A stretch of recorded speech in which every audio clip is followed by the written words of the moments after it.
The video is the proof in the pudding. You know, you never think it's going to happen to you, and then when it does, you just have to make sure that you know the proper ways to defend yourself. Reporting in Tampa, Keely McCormick, ABC Action News. That video is just really scary. And a reminder that it is good to have some self-defense, even the bare minimum. Absolutely. You know. The tip where he said use your right, yeah, that's what I took hand. away from it Good as well. advice from that. That's what's making news in America this morning. Have a great day.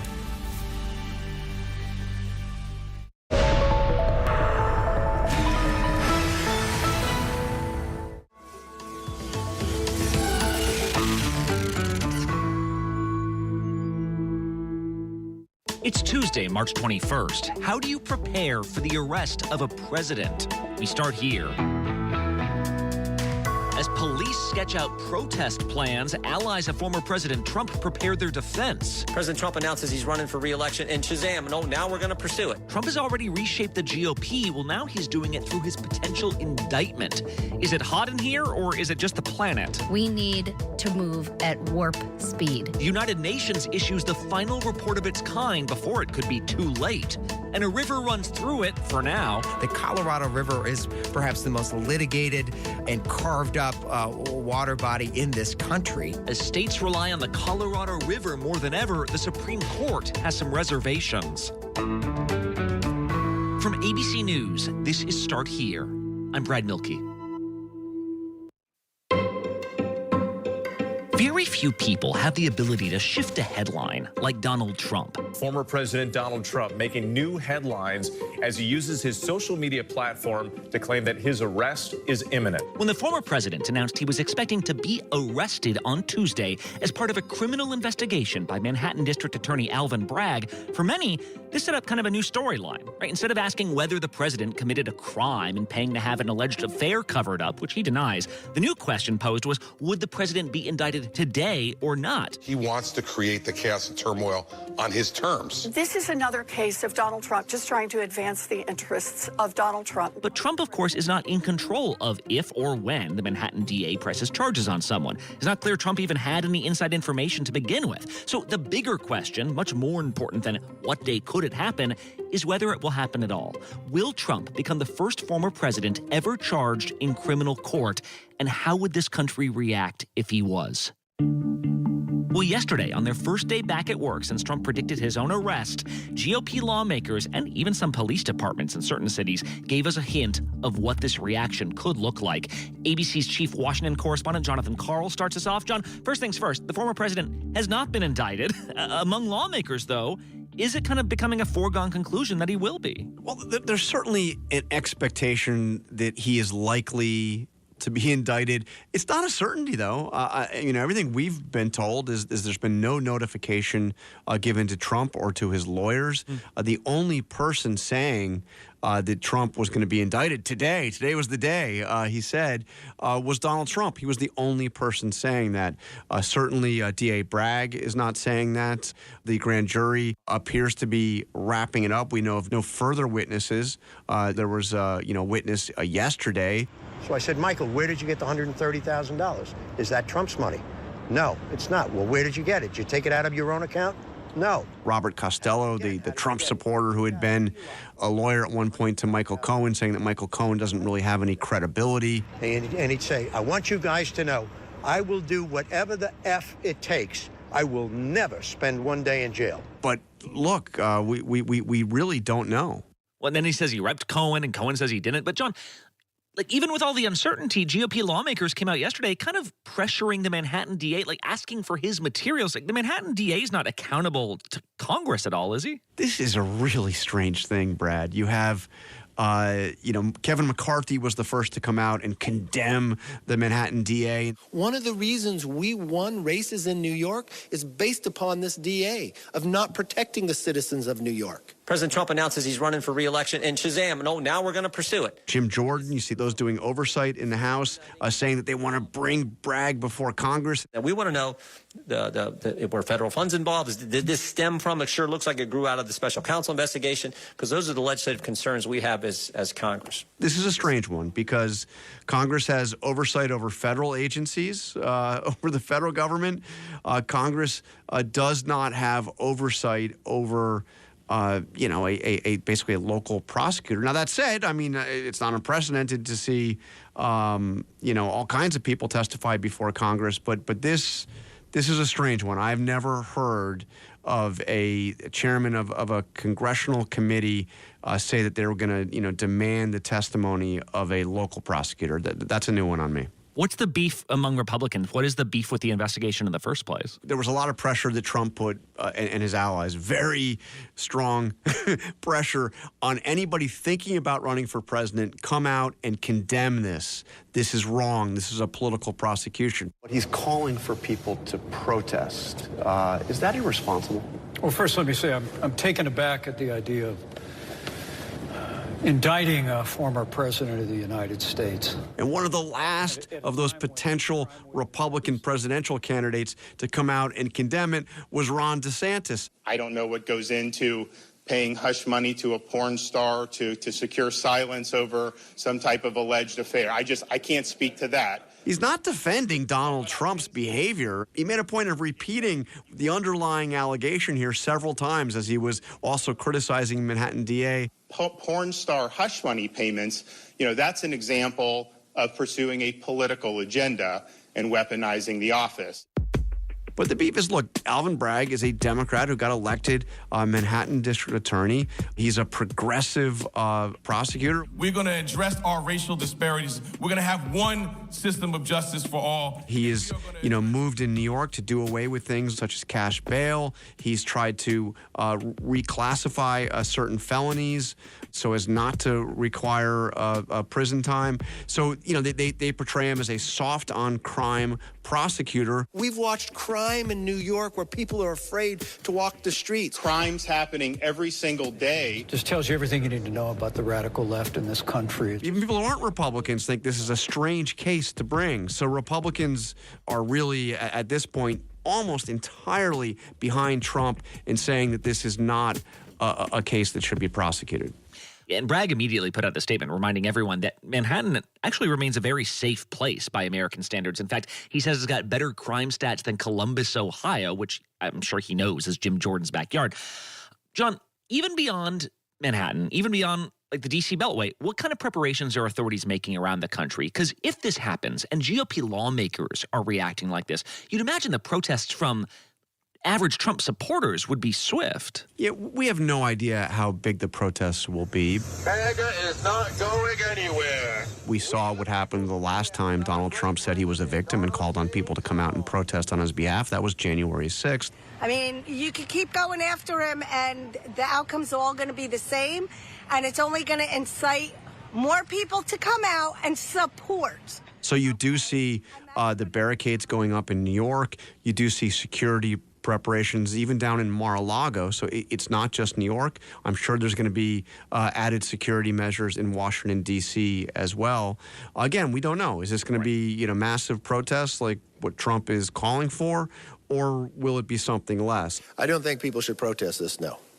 And I think President Trump, if you talk to him, he doesn't believe that either. I thought it was interesting that even as Kevin McCarthy has taken a very hard line against the Manhattan district attorney, he is also telling people that they shouldn't come out to protest. All right, Jonathan Karl there in Washington. Thank you so much. Thank you, Brad. Next up on Start Here, 2030 used to sound like a long way away. Doesn't seem as long when it's time to save the planet. We're back in a bit. I've never talked about this out loud with anyone in an interview, so it's weird to talk about. The whole world saw me as this sex symbol, but inside I didn't feel that way at all. It was almost like you were hiding in plain sight. I just wanted to be someone else.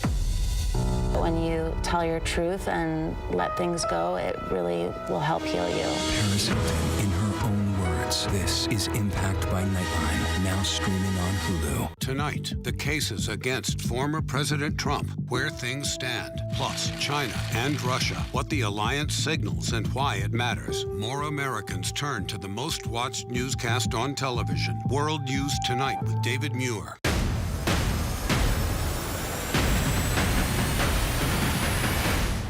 after an extraordinary news-making year. Thank you for making ABC's This Week America's #1 news and politics show on Sunday mornings. She fulfilled his every fantasy. Because she played these games, my son died. Was dubbed the first internet murder. Now Friday, a murder plot hatched in a chat room. Sex, the internet, murder. Truly astounding. And now she wants to come clean to 2020. It was like a video game, and each man was another level. That's a special kind of evil. 2020, Friday at 9/8 Central on ABC. Tomorrow morning, Jen plus GMA? Well, that's a go. Go, go, go, go, go. But how about Jen plus GMA plus Adam live? Am I being punked? It's no mystery. GMA tomorrow? Yeah, that's going to be fun. Only on Good Morning, America. What's good to watch, read? Where can I get a great deal on what I'm just dying to buy? Oh, it's all right here. GMA Life. Get the latest celebrity buzz, deals and steals, and the coolest lifestyle tips from GMA. I love that so much. Streaming weekends on ABC News Live. From America's #1 news comes the all-new ABC News app. If you love being in the know, you're gonna love this. Experience the all-new ABC News app. Download it now. Whenever there's a big report about climate change in the world, there's this big scary deadline attached to it. The thinking goes, if we allow the Earth's temperature to rise 1.5 degrees Celsius by the year 2030, we will start seeing permanent damage that can never be solved. Our destruction will have an everlasting impact on Earth. That's 1.5 degrees by the year 2030. That's important, because yesterday the UN put out its latest report on climate change saying this is the final report of its kind before the year 2030. So if that's the deadline, if that's the test, these are the final notes we get to cram with as a planet. ABC's chief meteorologist Ginger Z is here. She's also the managing editor for our climate unit. Ginger, I feel like there's a new UN report, a new conference, a new COP every year. Why was this one such a big deal globally? Because you said it best. This may just be the last time that we get this group of scientists together to give us this warning before we pass that warned spot of 1.5 degrees Celsius. So up until now, we've been talking about it and it has felt really far away. But now we have it. It's right in front of us. This is their last kind of clarion call. Secretary General Antonio Guterres is often quoted because he always, I think at this point, has to use the thesaurus to get everybody's attention. Humanity is on thin ice, and that ice is melting fast. But this time he says, we need a quantum leap in climate action to change course here. We need to move at warp speed. This report is a clarion call to massively fast-track climate efforts by every country and every sector and on every time frame. In short, our world needs climate action on all fronts, everything, everywhere, all at once. And so what was in this report specifically that got your attention? So here it's looking back at how much the global greenhouse gas emissions have increased. We know that from 2010 to 2019, they went up 12%. Since 1990 to 2019, it was up 54%. We've kind of known been on this upward trajectory that is way too fast. And of course, that global greenhouse gas emissions going up means that temperature goes up. We see those two lines on every graph matching, and there's really not another variable that explains what's happening. So that's clear. All of these scientists have known that. What we also know to be clear is that if we make rapid change in those global greenhouse gas emissions, we will see decrease and curbing of that warming. And I think what really grabs me here is their emphasis on the increments, because every model has us going past 1.5. I don't know that it's possible to make that hairpin turn. Like that's almost baked in at this point. Correct. So what was really, I think, hopeful, I hope everyone sees this as hopeful, is 1.6 is a whole lot better than 1.7. 1.7 is a whole lot better than 1.8. Guys, we got to get moving because policy is going to be needed in every country across the world, both in developed countries that we hope can become net zero by 2030. Again, very difficult to ask them to do, but also in developing countries. So this isn't leaving anybody out. And Ginger, just so I'm clear, because again, 1.5 degrees Celsius does not sound like that big of a difference in air temperature, right? Like I handle much bigger swings than that on a given day in New York. What would you actually see up close if that came true? So the most notable and the one that people have been at least paying the closest attention to is the natural disaster. Well, if you can imagine the entire population of New York State and Pennsylvania underwater, imagine the entire northeast of the United States underwater. This is exactly what's happening in Pakistan. Take Pakistan, the deadly flooding there, $14.9 billion in damage. And now we know from the attribution to human-induced climate change that 50% of their 5 wettest days in that event was human-induced climate change. So half of it. That's huge to know that every little piece of a degree that we start to go up, we are holding more water in some types of storms. We're making supercharged storms. A hurricane, like Hurricane Ian, would have always happened. That's part of Earth's cycle. That's part of what Earth is. But we are taking Hurricane Ian and making it 5, 10, 15, depending on the storm, % worse. And that's what this warming will continue to do. 1.6 does that less than 1.7.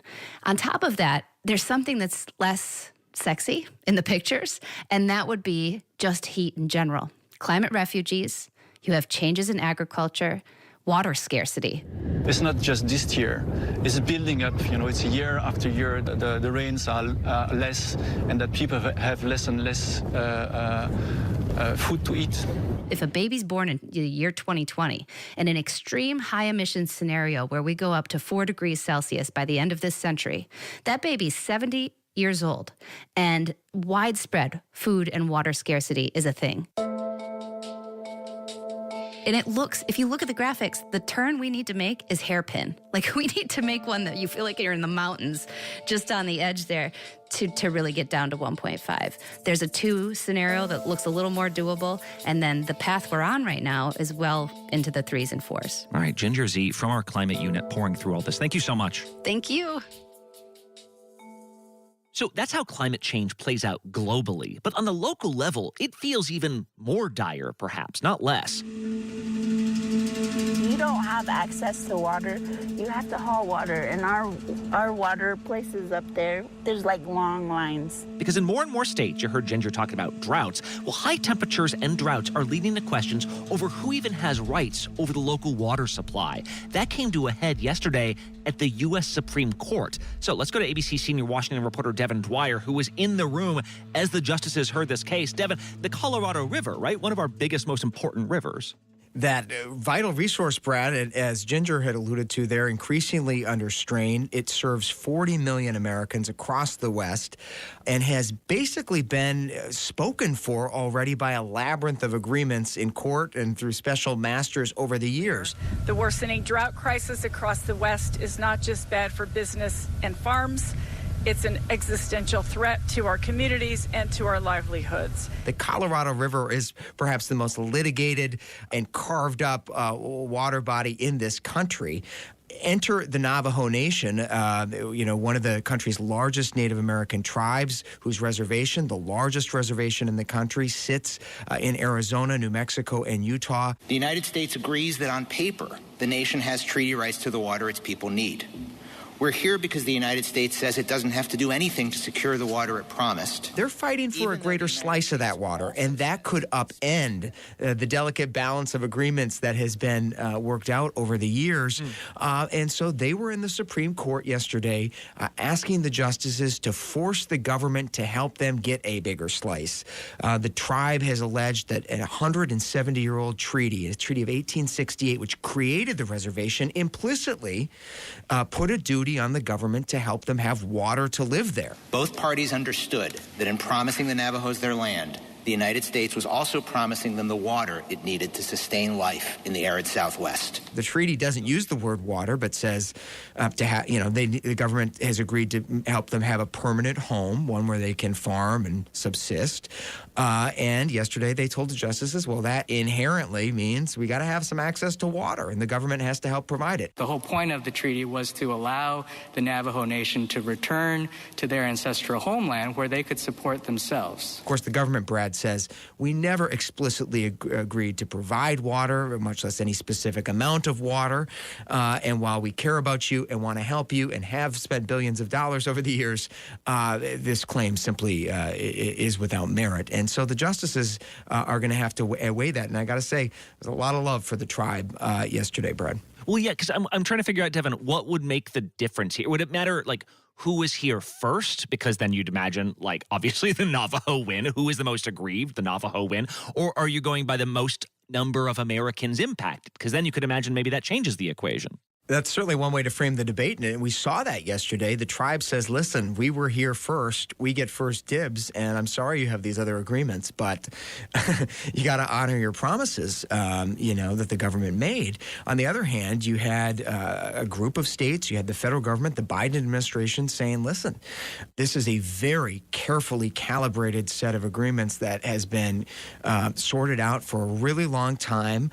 All of these states are dependent upon it. And now if you're going to inject this tribe's new request into that game, and, it's a zero-sum, game. Some of that water will be taken away from other people. And that really upsets the apple cart, to mix metaphors there. But they, the justices were very sympathetic. Neil Gorsuch, conservative, whose roots are back in Colorado, in the West. There are provisions in the treaty with respect to agriculture, a promise that this will be a permanent home and that there will be opportunity for raising animals, right? Correct.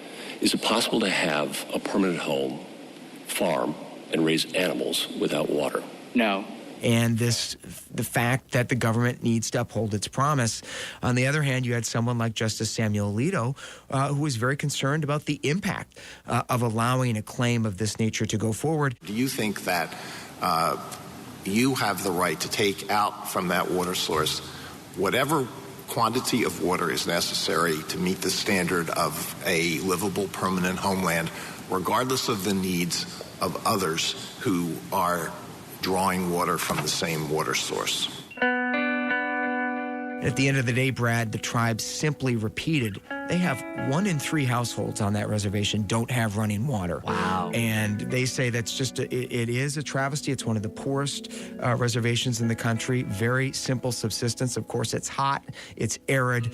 And they say, listen, we were forced onto this land with the promise that we could live here. And the government needs to step up and do more to help us. It's interesting, too, because if Gorsuch and Alito are on opposite sides here, that means it's not even necessarily a right versus left thing, like liberal conservative, but rather cutting across the Supreme Court. No decision yet, though. We should stress that. That won't come for many weeks, so this is all speculation. Devin Dwyer, really interesting and high stakes on a very human level. Thank you. Thanks, Brad. All right, one more quick break. When we come back, how much do people love their e-bikes? Well, sparks are flying. One last thing is next. America's #1 news, ABC News. Most watched, most trusted, and streaming live to you anytime, anywhere, and free. This is ABC News Live, America's #1 streaming news, free to you 24/7. Watch America's #1 news whenever you want it, wherever you are, anytime. ABC News Live, streaming live and free on all platforms. She fulfilled his every fantasy. Because she played these games, my son died. Was dubbed the first internet murder. Now Friday, a murder plot hatched in a chat room. Sex, the internet, murder. Truly astounding. And now she wants to come clean to 2020. It was like a video game, and each man was another level. That's a special kind of evil. 2020, Friday at 9/8 Central on ABC. I've never talked about this out loud with anyone in an interview, so it's weird to talk about. The whole world saw me as the sex symbol, but inside I didn't feel that way at all. It was almost like you were hiding in plain sight. I just wanted to be someone else. When you tell your truth and let things go, it really will help heal you. Paris Hilton, in her own words, this is Impact by Nightline, now streaming on Hulu. ABC News, America's #1 news source. Reporting in Mannington, West Virginia, I'm Mike Kajachi. Wherever the story is, we'll take you there. You're streaming ABC News Live.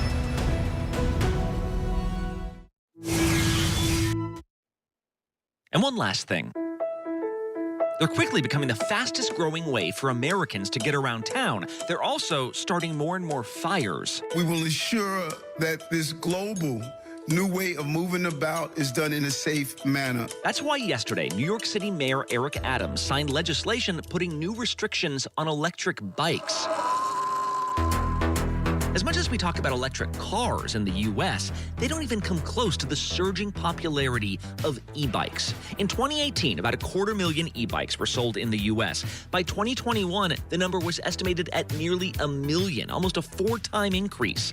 A big part of that is probably the pandemic taking hold, people wanting to get outside without paying an arm and a leg for gas. And for pennies, you fill up your proverbial tank, and you can go 45, 50 miles on a charge, get to work, go to school, go wherever you want. But this is also part of a larger trend called micro-mobility, which is making it easier and easier for a single person to travel long distances more easily. In China, there are more e-bikes than cars right now, electric or not. Here in the States, they're big in urban areas where restaurants have been able to expand delivery reach, but they're also popular among suburbanites who describe e-bikes as just plain fun. You can fold it up, put it in your car, so if you got a small compact car, these things will go ahead and go with you anywhere you go. But with this explosion in e-bikes have come, well, explosions in e-bikes. A single battery caused all of this damage to the supermarket as well as the laundromat as well as homes. New York City has seen several deadly fires in just the last year attributable to e-bikes' batteries spontaneously bursting into flames.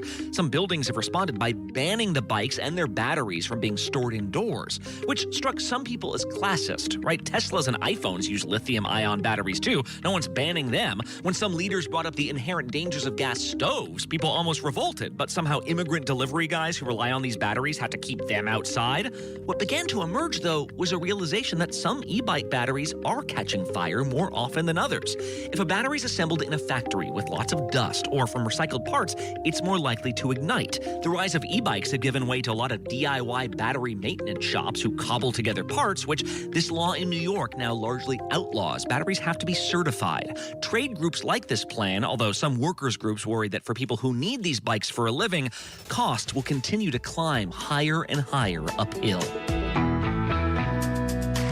If you know me well, you know I bike literally all over New York. Good old-fashioned pedals. So I used to be anti-e-bike until I rode one to work and I wasn't like absolutely disgusting sweaty for once. Now it's just a question of whether e-bikes can like find a home in a place that's not in car traffic or on sidewalks, because like you're getting the stink eye from everyone. More on all these stories at abcnews.com or the ABC News app. I'm Brad Milkey. See you tomorrow.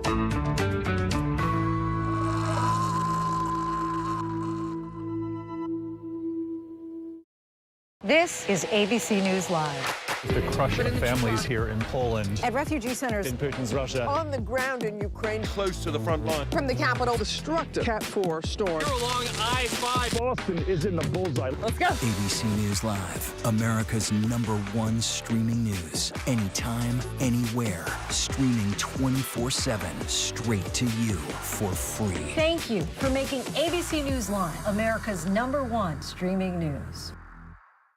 I've never talked about this out loud with anyone in an interview, so it's weird to talk about. The whole world saw me as this sex symbol, but inside I didn't feel that way at all. It was almost like you were hiding in plain sight. I just wanted to be someone else. When you tell your truth and let things go, it really will help heal you. Paris Hilton, in her own words, this is Impact by Nightline, now streaming on Hulu.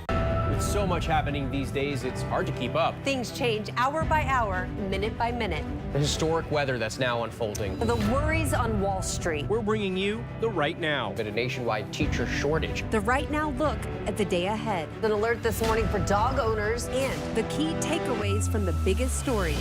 World News Now and America This Morning, America's #1 early morning news. Today does feel a little different. Early mornings on ABC News Live. From America's #1 news source comes the all-new ABC News app. Breaking news, incredible video, faster, smarter, and it can customize to you and your interests. If you love being in the know, you're gonna love this. Experience what all the buzz is about. Experience the all-new ABC News app. Download it now. Reporting from LaGuardia Airport, I'm Gio Benitez. Wherever the story is, we'll take you there. You're streaming ABC News Live.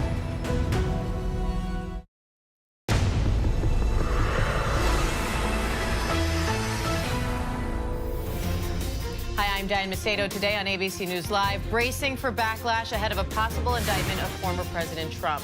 The possible last witness is testifying in the criminal investigation into the hush money payment to adult film star Stormy Daniels. Republicans call it a political persecution as officials in New York and other parts of the country prepare for fallout.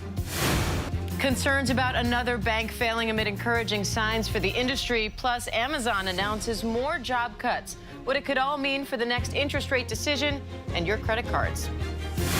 The new warning about real estate scams. A retired teacher is sharing her story after she says she lost her entire down payment right before closing. How you can protect yourself. And a Sweet 16 surprise. Miami knocks out 1 seed Indiana overnight. We have the latest on March Madness. We begin with law enforcement agencies preparing for protests and potential violence in the event that former President Trump is indicted. While there's no evidence that will happen today, as Trump had claimed, there are signs that prosecutors in New York are wrapping up their investigation into the hush money payment to porn star Stormy Daniels. Senior investigative reporter Aaron Katursky has the latest. Former President Trump releasing an insult-filled statement on social media about prosecutors and Stormy Daniels after earlier making an unverified claim he would be arrested today, stemming from an investigation into a hush payment to the porn actress weeks before the 2016 election. It's not the payment, but the way Trump accounted for it that could make him the first former president to face criminal charges. The Manhattan District Attorney's Office has been investigating this for years, but in recent weeks called in former aides Kellyanne Conway and Hope Hicks, along with Michael Cohen, once Trump's fixer, who has already served federal prison time for writing the check, he says, at Trump's direction. The facts are the facts. The truth is the truth. And the truth will always rise. Robert Costello, a lawyer who testified for Trump and said he once advised Cohen, called him unreliable. And I've listened to Michael Cohen stand in front of the courthouse and say things that are directly contrary to what he said to us. Republicans, including one of Trump's potential 2024 rivals, said charging him now smells of politics and took a shot at the district attorney. They weaponize their office to impose a political agenda on society. On social media, Trump called for protest, and that has drawn the attention